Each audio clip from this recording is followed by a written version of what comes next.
Hey guys, so a lot of you want to know what the best new weapons are from all the vendors, so instead of me going over every single weapon, I'm just going to cover what I think the best purchasable weapon is in each category for PvE, PvP, and or overall.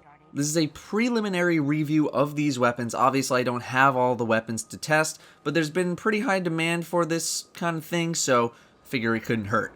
I'm also only going to be talking about the weapons that you can buy. Weapons that drop are random with their bonuses. So we'll start with auto rifles. Literally every auto rifle available for purchase right now is of the high rate of fire, low impact variety. If you like those weapons, then you basically have your pick of anything.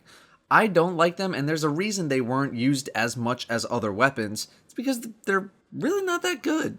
Therefore, the only remaining option is from the new monarchy, the VANQUISHER 8. Good rate of fire, high impact for an auto rifle, bonuses are good and mesh well together, encouraging full use of a magazine.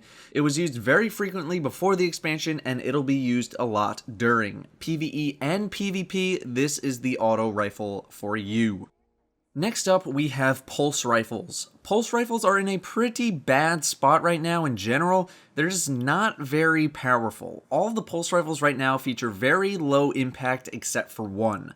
That is the pulse rifle 3 Little Words from the Crucible. Overall, you have bonuses good for both PvP and PvE, although Third Eye is not as useful as something else for PvE. This weapon has good impact with around the same amount of shots compared to all of the other pulse rifles available. I wouldn't recommend the pulse rifle class in general though, but if you want a legendary one, I would grab this one. The scout rifles available are all really strong. All of them besides Beeline Trauma have the same impact as Vision of Confluence, which is an excellent PvP weapon. The Badger CCL from the Vanguard features the most impact of all the available scout rifles, but I don't know if it takes one less shot to kill in PvP with the Badger. If anyone has it, let us know.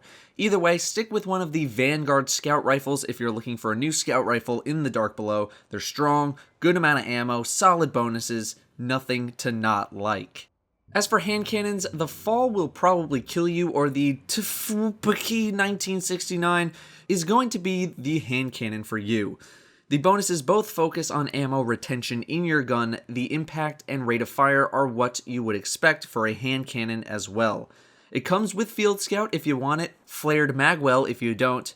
The reason we won't be taking the Devil You Don't is because it only has 5 shots per reload.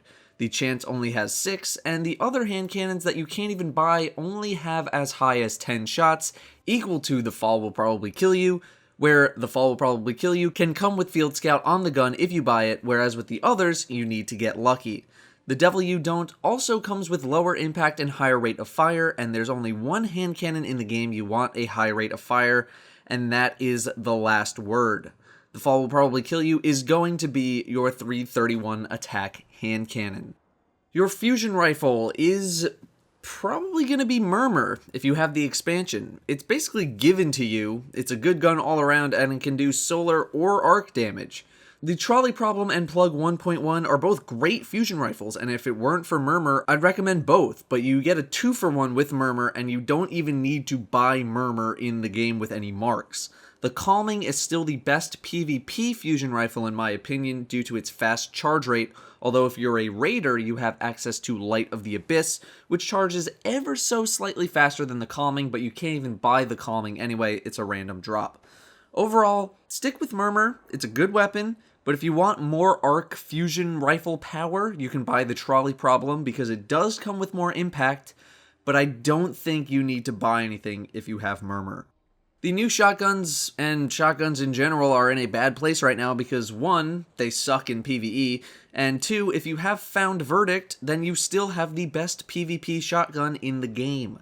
Secret Handshake from the Vanguard is basically the same thing as the Raid shotgun if you have that, although it does come with Hammer Forged and Shot Package, which is a good combination of bonuses. 2 from the Morgue from the Crucible is ridiculously high powered, and also comes with Hammer Forged. However, I'd say that there's absolutely no urgency to go out and buy a shotgun for PvE purposes, and if you have Found Verdict, the shotgun from Templar and Vault of Glass, then you still have the best PvP shotgun. The only reason you'd want a 331 shotgun is for Iron Banner, in which case I like power, so I would go 2 to the Morgue. The sniper rifles are different compared to pre-expansion. Pre-expansion snipers were more focused on high rate of fire, low impact, which sucks for PvE but is great for PvP. With the Dark Below, we have this theme of high impact, low rate of fire snipers, which is basically the reverse, great for PvE but not for PvP. If you still have something like PRAEDYTH'S Revenge, hang on to it for PvP.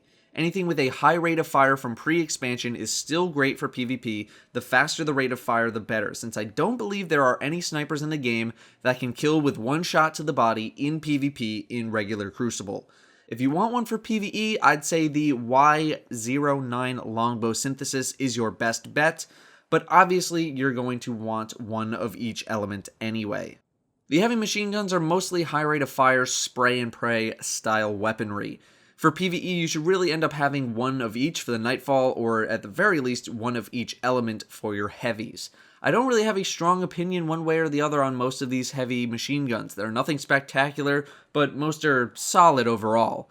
The Prestige 4 is alright, given the amount of ammo and impact on the weapon, with fair stability to compensate, with MG18A Harm's Way, I think, being its near equal. Those are the two I'd consider for PvP, but if you already have stuff like Zombie Apocalypse or the Swarm from pre-expansion, you can definitely hang on to that for PvP as well. Finally, rocket launchers. Both are solid that are available to buy. I think the Valedictorian comes with better bonuses for a rocket launcher, but one-way ticket comes with the velocity that you really want on a rocket launcher for PvP. One-way ticket only comes with one rocket, making Field Scout a staple upgrade, but it's not like the second column of bonuses on the Valedictorian or any better. Which would I get? I think velocity is more important overall, so I guess I'd go one-way ticket, but I think either might be okay. Anyway guys, those are my preliminary thoughts on the new faction weapons. As I learn more and more about them and play against them, I'll perhaps be updating my advice during live streams if you guys come there, as a lot of you do, to come ask for buying and weapon advice. That'll do it for me though. Thank you all very much for watching, and I will see you next time.